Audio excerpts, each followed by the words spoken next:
అనగనగా ఒక ఊరి చివర పచ్చని మైదానంలో 4 ఆవులు ఎంతో సఖ్యంగా, స్నేహంగా ఉండేవి. కలిసి గడ్డి మేయటం, కలిసి తిరగడం చేసేవి. ఇవి ఎప్పుడూ కలిసిమెలిసి గుంపుగానే ఉండేవి. కాబట్టి పులి, సింహాల వీటి జోలికి రాలేకపోయాయి.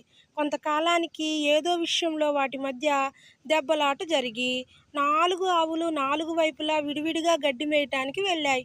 ఇదే సరైన సమయమని పులి, సింహం పొదల్లో దాక్కొని ఒక్కొక్కదాన్ని చూచి, వేరుగా ఉండటం చూచి, వారిలో గొడవ ఉందని గమనించి ఒక్కొక్కదాన్ని చంపివేశాయి. దీన్ని బట్టి మనకేమర్థమైంది? ఐక్యమత్యమే మహాబలం. Thank you. Like and subscribe. అనగనగా